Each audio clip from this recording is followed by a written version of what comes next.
Okay, so kumusta? May pinadala kang materyales sa akin at sobrang interesante ng topic. Oo. Madalas natin tong iniisip pero parang bihira pag-usapan ng malaliman, no? Itong katatagan, Resilience, oo. lalo na para sa mga, alam mo yon, nasa isang mahabang paglalakbay, isang misyon, ministeryo, yung mga bokasyon na hinihingi talaga yung buong pagkatao mo. For the long haul. Ika nga. Tama. At ang hawak natin, mangsipi mula sa isang manuskrito, Resilience and Perseverance.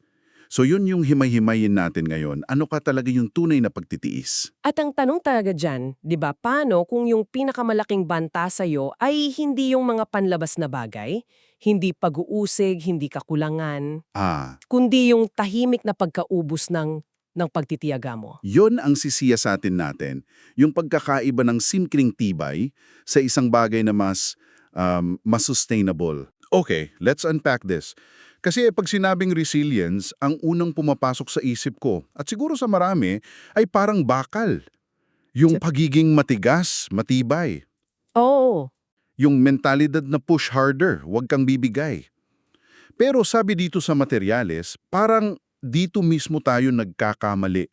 Diyan mismo, kasi ang toughness o katigasan para siyang adrenaline. Pang-sprint lang yan, pang isang matinding laban. Hindi yan sustainable para sa marathon. Ah, okay. At dito pumapasok yung pagkakaiba ng psychological resilience at spiritual endurance. Okay, teka, anong pinagkaiba nung dalawa? Kasi sa pandinig ko parang pareho lang sila. Magkalapit, pero yung ugat ang pinagkaiba. Ang psychological resilience madalas tungkol yan sa mga coping mechanism, mga diskarte para makabawi ka, yung bouncing back. Gets. Pero ang spiritual endurance, ayon dito, mas malalim. Hindi siya nakasalalay sa sarili mong galing. Nakaugat siya sa teologiya. May isang quote dito na sobrang ganda. Sabi, biblical perseverance is not the absence of weakness. It is faithfulness sustained through weakness. Ayun. Sa Filipino, ang pagtitiis ay hindi yung wala kang kahinaan, kundi yung katapatan mo na pinapanatili sa gitna mismo ng kahinaan. Wow. So, hindi pala yung goal na hindi ka masisira. Ang goal pala ay manatiling tapat kahit nararamdaman mo na nababasag ka. Ibang-iba yung pananaw na yan, di ba? Sobra. Kasi pinapayagan kang maging tao. Yung toughness kasi, ang assumption kailangan mong maging bakal. Pero kapag endurance na nakaugat sa Diyos, pwede kang maging marupok, pero nakakatiis ka pa rin. At dito nagiging mas malalim yung usapan, no? Kasi dahil sa ideya na yan ng katigasan, may nabuo tayong imahe, isang mito, sabi nga dito, yung unbreakable missionary. Oo, yung superhero. Yung laging matatag, laging nakangiti, parang walang kapaguran. Pero sabi dito, hindi lang yan mali, mapanganib daw. Sobrang mapanganib. Kasi una, tinatago nito yung katotohanan ng pagiging tao. At pangalawa, binabago nito yung kahulugan ng kalakasan, nagiging stoicism. Yung parang pagiging bato, walang emosyon. Eksakto. At ang nakakagulat, pag binalikan mo yung Biblia, sobrang tapat nito sa pagpapakita ng kahinaan ng mga lingkod ng Diyos. As in, hindi nila tinago yung mga pagbagsak. Teka, yun nga kung yung mga bayani sa Biblia, tulad ni Elijah, umabot sa puntong gusto ng sumuko, bakit parang nabura yung mga kwentong yun sa isip natin? Ang natira yung laging victorious. Siguro, mas komportable tayo sa mga kwento ng tagumpay. Mas madaling hangaan ang lakas kesa unawain ang kahinaan. Tingnan natin si Elijah. Sa bundok Carmel, di ba? Dambuhalang tagumpay. Yung sa mga propeta ni Baal. Grabe yun. Oo, yun na. Isang napakatinding pagpapakita ng kapangyarihan. Anong sumunod na esena? Ang pagtakas niya. Eksakto. Tumakas dahil sa banta ng isang babae, si Jezebel, at hindi lang siya tumakas, gumuho siya sa ilalim ng isang puno at nanalangin siya na mamatay na lang. Grabe yun. Sobra na Panginoon, kunin mo na ang buhay ko. Isipin mo yun, isang kumpletong pagbagsak, emosyonal at espiritual. The highest of highs to the lowest of lows, no? Galing sa pinakamatinding tagumpay, diretso sa pinakamatinding apa, umaasa na mamatay na lang. At hindi lang siya. Nariyan din si Jeremiah, yung weeping prophet, dahil sa bigat ng misyon niya, isinumpa niya yung araw ng ipinanganak siya.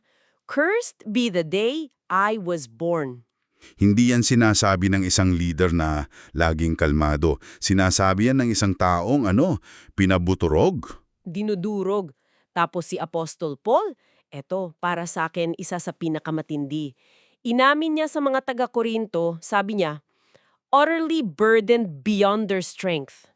So that we despaired of life itself. Sa Tagalog, lubusan kaming nabigatan ng higit sa aming lakas, kaya't nawala na kami ng pag-asa sa buhay. Grabe yung, Isipin mo yun, si Apostol Paul yan, ha? oo, hindi yan basta-basta. As in, umabot sila sa puntong ganun. Ang lakas niya pala ay nagmumula sa pag-amin na wala siyang lakas sa sarili niya. At syempre, ang pinakamalakas na halimbawa, si Jesus sa Gethsemane. Madalas siyang ipinipinta bilang kalmado, di ba? Pero ang sabi sa kasulatan siya'y sorrowful and troubled. Napighati at nabababag. Oo, hindi siya stoic. 3 beses siyang nanalangin na kung maaari, lampasan na siya nung saro. Alam mo yan ang nagpapabago ng lahat? Kasi ang Gethsemane, madalas ehemplo ng pagsunod. Which it is, tama yun, pero bihira nating tingnan bilang ehemplo ng matinding pag-aalinlangan. Oo, at pighati. So ang pag-iyak pala, ang lament, hindi siya kabaliktaran ng katagatan. Baka isa pa nga yan sa pinakamataas na anyo nito. Eksakto. Ang pananatili sa harap ng Diyos, kahit ang dala mo lang ay pighati, ay isang gawa ng pagtitiis. At yan ang nagdadala sa atin sa isa pang mahalagang punto. Okay? Kasi isa sa pinakamahirap maranasan sa anumang pangmatagalang gawain ay yung kawalan ng resulta. Yung pakiramdam na walang nangyayari. Oo. Yung parang nagbubuhos ka sa isang basong butas. Yon. At dito pumapasok yung tinatawag na teolohiya ng naantalang pamumunga o delayed fruitfulness. Ito yung mga part ng kwento na madalas natin nilalaktawan para makarating sa happy ending. Pero anda niyang aral, di ba, sa paghintay. Tingnan mo si Abraham, naghintay ng 25 taon para sa isang anak. Grabe, 25 taon. O si Moses, 40 taon niyang pinamumuno ang Israel sa disyerto pero namatay siya sa labas ng Promised Land, hindi niya nakita. At si Jeremiah na nabanggit natin kanina, nangaral ng nangaral, halos walang nakinig. Kung susukatin sa resulta, sa converts, bigo siya. Bigo. Pero sa mata ng Diyos, tapat siya. At yung parable of the sower, di ba? Nagsasabog yung magsasaka, alam niyang maraming binhi ang hindi tutubo. Ang tawag sa kanya ay maging tapat sa paghahasik, hindi garantiyahin yung ani. Okay, gets ko yan. In theory, ang sukatan hindi fruitfulness kundi faithfulness. Pero sa totoong buhay, di ba't napakahirap niyan? Sobra. Paano mo sasabihin yan sa isang taong pagod na okay lang na wala kang bunga basta tapat ka? Hindi ba parang invalidation yun ng paghihirap niya? Napakagandang tanong kasi yan yung tensyon. At hindi ito tungkol sa pag-i-invalidate ng hirap.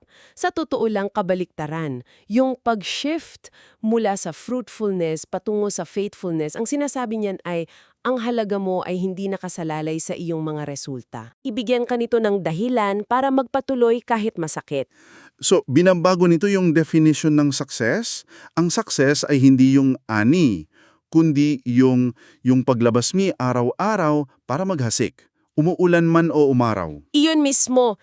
At kung ang sukatan ay katapatan, ang pinakamalaking kalaban natin ay yung pagkaubos. Which brings us to a very practical point in your materials. Paano natin malalaman kung nauubos na tayo? Oo nga, may mga warning signs ba? Meron. At mahalaga to kasi ang burnout, di ba hindi yan bigla ang pagsabog. Dahan-dahan niyang tumatagas. Kaya meron ditong early warning indicators of burnout. Ano-ano yung mga dashboard lights na yan? Una, emotional numbing, pamamanhid. Yung pagkawala ng kagalakan sa ginagawa mo, mechanical na lang. Trabaho na lang. Pangalawa, chronic irritability, palaging pagkainis. Alam ko yung tipong yung fuse mo sobrang ikli na lang. Maliit na bagay, nagiging World War III. Eksakto. Senyales yon na ubos ka na sa loob. Pangatlo ay cynicism, yung pagiging mapangutya sa sarili mong tawag, sa mga tao sa paligid mo. Tapos meron ding relational withdrawal. Pag-iwas sa mga tao, yung mga dapat sana'y sumusuporta sa'yo, iniiwasan mo pa. Idagdag mo pa yung spiritual dryness, panunuyo, obligasyon na lang ang panalangin, at ang huli, persistent fatigue. Yung pagod na kahit magbakasyon ka, pagbalik mo, pagod ka pa rin. Ibang klase yon.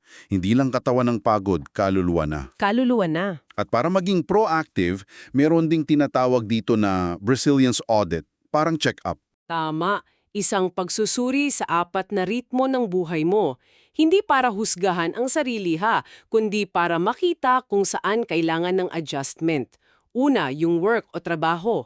Sustainable pa ba yung workload mo? Pangalawa, rest, pahinga. At dito may tanong na talagang tumatak sa akin.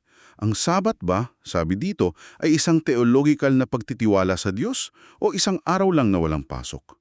Grabe yung tanong na yan. Ang lalim, no? Kasi binabago niya yung pahinga from a tool for productivity into an act of faith. Sinasabi mo sa Diyos at sa sarili mo, kahit tumigil ako, hindi babagsak ang mundo. Wow.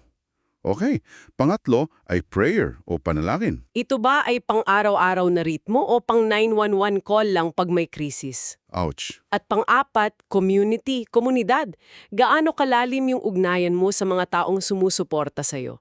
Meron ka bang mga taong makausap ng walang maskara? Ang audit na to para siyang diagnostic tool para makita kung saan yung tagas bago pa maubos yung laman. Eksakto. Ito ay pangangalaga sa sarili na nakaugat sa karunungan. Malinaw na malinaw. Hindi ito tungkol sa doing more kundi sa enduring wisely. Sa huli, lahat to bumabalik sa isang ideya. Ang tunay na katatagan ay hindi tungkol sa pagiging bakal. Sabi sa materyalismo, ito ay tulad ng isang bangan na gawa sa luwad, jars of clay. Sadyang marupok. Oo, at hindi yan depekto. Disenyo yan. Para maipakita na yung kapangyarihang dala nito ay galing sa Diyos at hindi sa sarili. Yung kahinaan mo, hindi yan hadlang. Yan pa nga ang nagiging entablado para makita ang kapangyarihan niya. Ang lakas na dumadaloy mula sa pag-asa sa iba, hindi sa sariling kakayahan. Ang pagtitiis pala, hindi siya isang performance para sa iba. Isa siyang paglalakbay na kasama ang Diyos sa gitna ng katotohanan ng pagiging tao mo, may kahinaan, may pagod. So ito ang isang tanong na may iwan sa'yo. Paano kung yung mga panahong pakiramdam mo ay walang bunga o bigo sa iyong ginagawa? Ay ang mga panahong pinakamalalim na hinuhubog ng Diyos ang iyong katangian?